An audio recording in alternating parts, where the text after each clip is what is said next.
ಕುರುಬ ಗಂಡ ಸಂಘ ಜಿಲ್ಲಾ ಶಾಖೆ ಕಲಬುರಗಿ ಹಾಗೂ ಕ್ರಾಂತಿವೀರ ಸಂಗೊಳ್ಳಿ ರಾಯಣ್ಣ ಯುವಕ ಸಂಘ ಸಂಯುಕ್ತ ಆಶ್ರಯದಲ್ಲಿ ಕ್ರಾಂತಿವೀರ ಸಂಗೊಳ್ಳಿ ರಾಯಣ್ಣ ಮೂರ್ತಿ ಅನಾವರಣ, ನಗರದ ಸಿಟಿ ಬಸ್ ಸ್ಟ್ಯಾಂಡ್ ನಿಲ್ದಾಣದ ಕ್ರಾಂತಿವೀರ ಸಂಗೊಳ್ಳಿ ರಾಯಣ್ಣ ಹೆಸರ ನಾಮಕರಣದ ಸಂಭ್ರಮಕ್ಕೆ ಹಾಗೂ ಅಭಿನಂದನಾ ಕಾರ್ಯಕ್ರಮಕ್ಕೆ ಆಗಮಿಸಿದಂಥ ಹಿರಿಯರು, ಆತ್ಮೀಯರು, ನಮ್ಮೆಲ್ಲರ ಮಾರ್ಗದರ್ಶಕರು ಆದಂಥ ಮುಖ್ಯಮಂತ್ರಿಗಳಾದಂಥ ಶ್ರೀ ಸಿದ್ದರಾಮಯ್ಯ ಸಾಹೇಬ್ರೆ, ದಿವ್ಯ ಸಾನ್ನಿಧ್ಯವನ್ನು ವಹಿಸಿದಂಥ ಶ್ರೀ ಸಿದ್ದರಾಮಾನಂದ ಮಹಾಸ್ವಾಮಿಗಳೇ, ಶ್ರೀ ಮಾಲಿಂಗರಾಯ ಮಹಾರಾಜರೇ, ಶ್ರೀ ಹವಾಮಲಿನಾಥ್ ಮಹಾರಾಜರೇ, ಆತ್ಮೀಯರು, ಸಹೋದರರಾದ ಮಂತ್ರಿಗಳಾದಂಥ ಭೈರತಿ ಸುರೇಶ್ ಅವರೇ ಹಾಗೂ ಅಜಯ್ ಸಿಂಗ್ ಅವರೇ, ಅಲ್ಲಂಪ್ರಭು ಪಾಟೀಲ್ ಅವರೇ, ಕಮಕ್ನೂರ್ ಅವರೇ, ಗುರುನಾಥ್ ಪೂಜಾರಿ ಅವರೇ, ದೇವೇಂದ್ರಪ್ಪ ಮರ್ತೂರ್ ಅವರೇ, ರಾಮಚಂದ್ರಪ್ಪ ಅವರೇ ಹಾಗೂ ವೇದಿಕೆ ಮೇಲೆ ಆಸೀನರಾದಂಥ ಎಲ್ಲ ಗಣ್ಯಮಾನ್ಯರೇ, ದಯವಿಟ್ಟು ಕ್ಷಮಿಸಬೇಕು. ಎಲ್ಲರ ಹೆಸರು ತಗೊಳ್ಳಿಕ್ಕೆ ಆಗೋದಿಲ್ಲ, ಅನ್ಯಥಾ ಭಾವಿಸಬಾರ್ದಂತ ತಮ್ಮ ಹತ್ರ ಕ್ಷಮೆ ಕೊಡ್ತಾ, ಹಾಗೂ ಇಲ್ಲಿ ಸೇರಿದಂಥ ಎಲ್ಲ ನಮ್ಮ ಅಕ್ಕ ತಂಗಿಯರೇ, ತಮ್ಮಂದಿರೇ ಹಾಗೂ ಹಿರಿಯರೇ, ಮೊದಲನೇದಾಗಿ ವೇದಿಕೆ ಮೇಲೆ ಆಸೀನರಾದಂಥ ಎಲ್ಲ ಗಣ್ಯಮಾನ್ಯರ ಪರವಾಗಿ ಹಾಗೂ ವೈಯಕ್ತಿಕವಾಗಿ ನಮ್ಮ ಕುರುಬ ಸಮಾಜದ ಎಲ್ಲ ಕಾರ್ಯಕರ್ತರಿಗೆ, ಬಾಂಧವರಿಗೆ ನಾನು ಅಭಿನಂದನೆಯನ್ನು ಸಲ್ಲಿಸಲಿಕ್ಕೆ ನಾನು ಬಯಸ್ತಾ ಇದ್ದೇನೆ. ಬಹುಶಃ ಇವತ್ತು ನಿಜವಾಗಲೂ ನೀವು ಜಗತ್ ಸರ್ಕಲ್ ಹತ್ರ ನೋಡ್ಕೊಂಡು ಬಂದರೆ ಒಂದು ಹಬ್ಬದ ವಾತಾವರಣ ಇದೆ. ಬಹುಶಃ ಬಹಳ ವರ್ಷದ ನಂತರ ತಾವು ಏನು ಹಲವಾರು ಬೇಡಿಕೆಗಳನ್ನು ಇಟ್ಟಿದ್ರಿ, ಅದು ನಮ್ಮ 3 ಎಕರೆ ಜಮೀನಿರ್ಬೋದು, ಸಂಗೊಳ್ಳಿ ರಾಯಣ್ಣ ಸ್ಟ್ಯಾಚ್ಯೂದಿರ್ಬೋದು, ಅಥವಾ ಬಸ್ ಸ್ಟ್ಯಾಂಡಿನ ನಾಮಕರಣದಿರ್ಬೋದು, ಅವೆಲ್ಲರೂ ಕೂಡ ನಮ್ಮ ಸರ್ಕಾರ ಬಂದ ಮೇಲೆ ನಾವು ಮಾಡಿಕೊಡ್ತೀವಿ ಅಂತ ಏನು ಮಾತು ಕೊಟ್ಟಿದ್ದೀವಿ, ನಾವು ನುಡಿದಂತೆ ನಾವು ನಡೆದು ತೋರಿಸಿದ್ದೀವಿ ಅಂದ್ಬಿಟ್ಟು ದೊಡ್ಡ ಸಮಾವೇಶ ಮಾಡಿದ್ದೀರಾ. ತಮಗೆ ಅಭಿನಂದನೆಗಳನ್ನು ಸಲ್ಲಿಸಲಿಕ್ಕೆ ನಾನು ಬಯಸ್ತಾ ಇದ್ದೀನಿ. ಇದೆಲ್ಲ ಆಗಿದ್ದು ಬರೇ ಸುರೇಶ್ ಅಣ್ಣನಿಂದ ಅಥವಾ ನಮ್ಮಿಂದ ಅಂತ ಅಲ್ಲ, ಸಮಾಜದ ಪ್ರತಿಯೊಬ್ಬ ವ್ಯಕ್ತಿಯೂ ಕೂಡ ಒಂದು ಪ್ರಾಮಾಣಿಕ ಪ್ರಯತ್ನ ಹಾಗೂ ಮುಖ್ಯಮಂತ್ರಿಗಳ ರಾಜಕೀಯ ಇಚ್ಛಾಶಕ್ತಿಯಿಂದ ಈ ಕೆಲಸ ಆಗಿದೆ ಅಂತ ನಾನು ಹೇಳಕ್ಕೆ ಬಯಸ್ತಾ ಇದ್ದೀನಿ.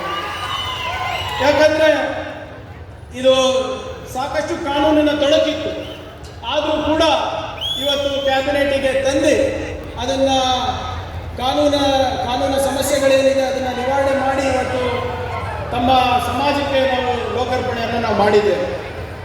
ವಿಶೇಷವಾಗಿ ನಾನು ಮಾತಾಡಬೇಕಂದ್ರೆ,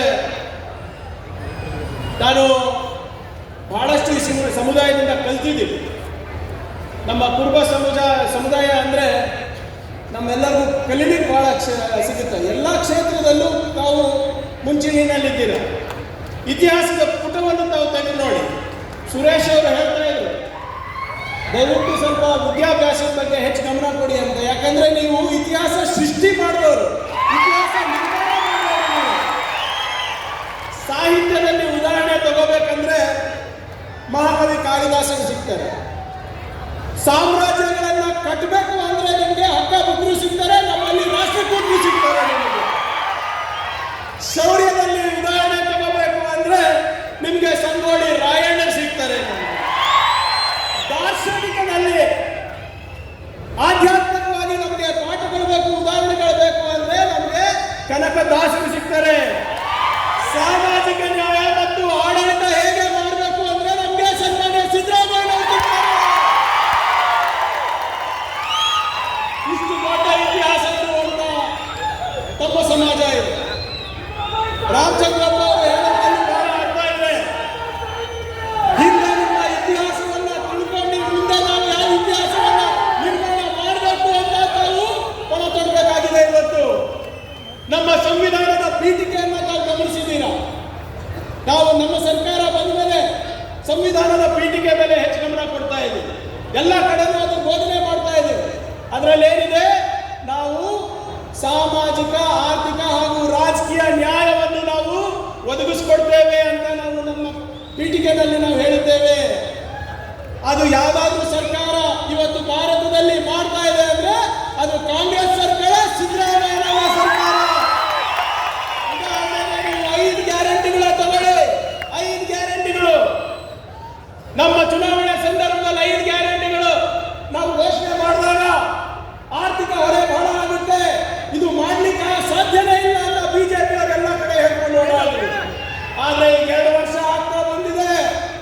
ಒಂದಲ್ಲ, ಎರಡಲ್ಲ, ಹತ್ತಲ್ಲ, ನೂರಲ್ಲ, 52,000 ಕೋಟಿ ರೂಪಾಯಿ ಖರ್ಚು ಮಾಡಿ ಬಡವರಿಗೆ ಇವತ್ತು ಸಿದ್ದರಾಮಯ್ಯ ಒಂದು ಸ್ವಾಭಿಮಾನದ ಬದುಕನ್ನು ಕೊಡ್ತಾ ಇದ್ದಾರೆ.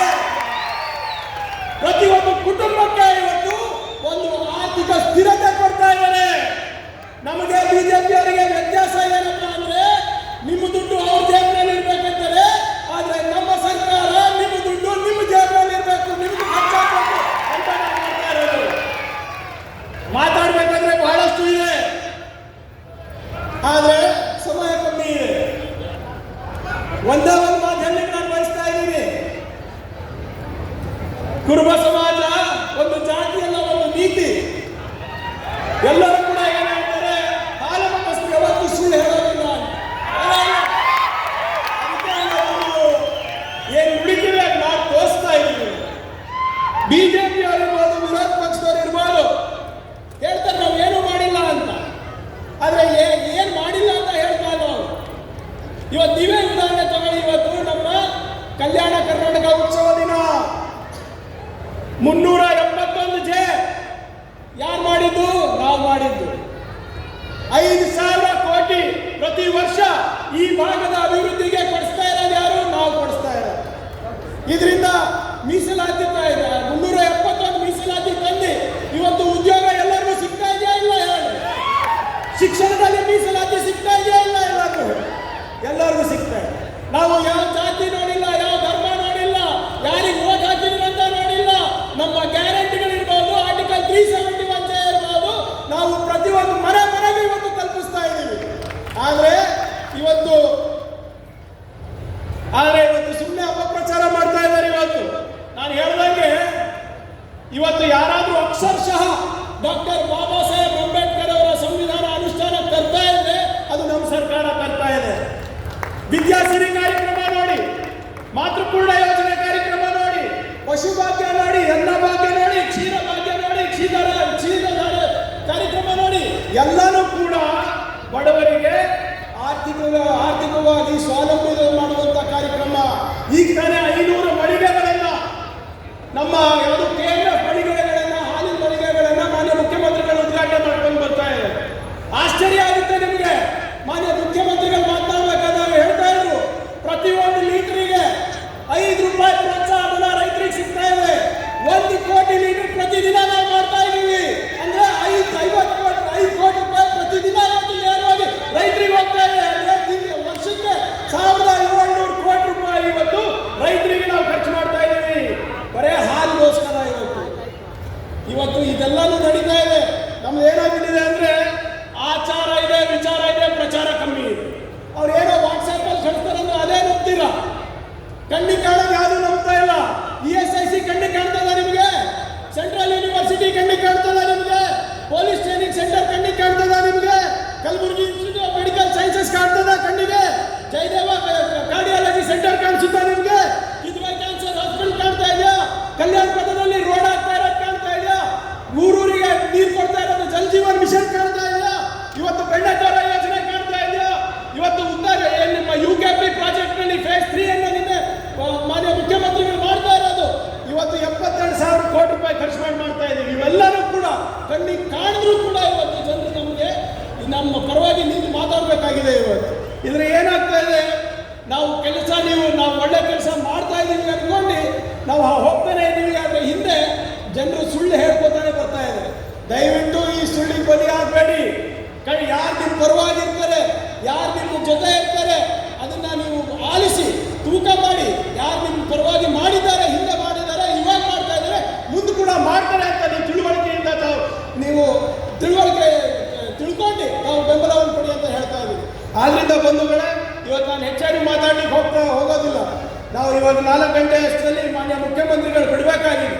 ಕೊನೆಯದಾಗಿ ನಂದು ಒಂದೇ ಒಂದು ಮಾತೇನಪ್ಪ ಅಂದ್ರೆ, ಇವತ್ತು ನಿಮ್ಮೆಲ್ಲರ ಸಹಕಾರ ನಮಗೆ ಬೇಕಾಗಿದೆ. ಇದು ಬರೇ ಅಭಿವೃದ್ಧಿ ವಿಚಾರ ಅಲ್ಲ. ಇವತ್ತು ಒಂದು ವಿಚಿತ್ರವಾದ ವಾತಾವರಣ ನಮ್ಮ ಸಮಾಜಗಳಲ್ಲಿ ಬೆಳೀತಾ ಇದೆ. ಇವತ್ತು ಸಂವಿಧಾನದ ಪರವಾಗಿ ಹೋರಾಟ ನಡೀತಾ ಇದೆ, ಇನ್ನೊಂದು ಕಡೆ ಮನುಸ್ಮೃತಿ ಪರವಾಗಿ ಹೋರಾಟ ನಡೀತಾ ಇದೆ. ಇವತ್ತು ಮನುವಾದದ ಬಗ್ಗೆ ಯಾರಾನ ಪ್ರತಿಭಾವಂತ ಇಡೀ ರಾಷ್ಟ್ರದಲ್ಲಿ ಮಾತನಾಡ್ತಾ ಇದ್ರೆ 3 ಜನ. ಒಬ್ಬರು ರಾಹುಲ್ ಗಾಂಧಿ ಅವರು, ಇನ್ನೊಬ್ರು ಖರ್ಗೆ ಸಾಹೇಬರು, 3ನೇದವರು ನಮ್ಮ ಮುಖ್ಯಮಂತ್ರಿಗಳಾದ ಸಿದ್ದರಾಮಯ್ಯ ಅವರು.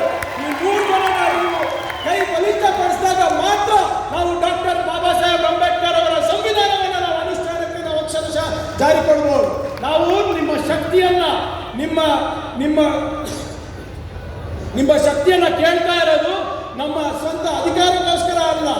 ನಾವು ನಿಮ್ಮ ಶಕ್ತಿಯನ್ನ ಕೇಳ್ತಾ ಇರೋದು ನಮ್ಮ ರಾಜ್ಯದ ಭವಿಷ್ಯಕ್ಕೋಸ್ಕರ, ನಮ್ಮ ದೇಶದ ಭವಿಷ್ಯಕ್ಕೋಸ್ಕರ, ಸಂವಿಧಾನದ ಉಳಿವಿಗೋಸ್ಕರ ಇವತ್ತು ನಾವು ನಿಮ್ಮ ಶಕ್ತಿಯನ್ನ ಕೇಳ್ತಾ ಇದ್ದೀವಿ.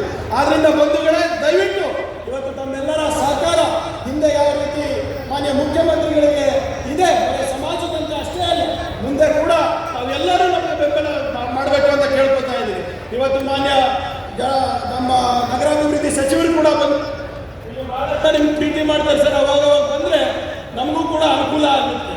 ಆದ್ರಿಂದ ನಿಮ್ಮ ಆಶೀರ್ವಾದ ಏನಿದೆ ಬರೇ ಸಿದ್ದರಾಮಯ್ಯ ಸಾಹೇಬ್ರ ಮೇಲೆ ಇರೋದು ಬೇಡ, ಬರೇ ಸುರೇಶ್ ಅವ್ರ ಮೇಲೆ ಇರೋದು ಬೇಡ, ನನ್ನ ಮೇಲೂ ಇರಲಿ, ಅಜಯ್ ಸಿಂಗ್ ಅವ್ರ ಮೇಲೂ ಇರಲಿ, ನಮ್ಮ ಅಲ್ಲಪ್ರಭು ಪಾಟೀಲ್ ಅವ್ರ ಮೇಲೂ ಕೂಡ ಇರಲಿ ಅಂತ ಕೇಳ್ಕೊಳ್ಳುತ್ತಾ, ನಿಮ್ಮ ಏನು ಒಂದು ಸಂಘಟನೆಯ ಶಕ್ತಿ ಇದೆ, ಇದು ಸಂವಿಧಾನಕ್ಕೂ ಕೂಡ ಒಂದು ಶಕ್ತಿ ಆಗಲಿ ಅಂತ ತಮ್ಮ ಹತ್ರ ವಿನಂತಿ ಮಾಡ್ತಾ ನಾನು ಮಾತು ಮುಗಿಸ್ತೀನಿ. ಜೈ ಹಿಂದ್, ಜೈ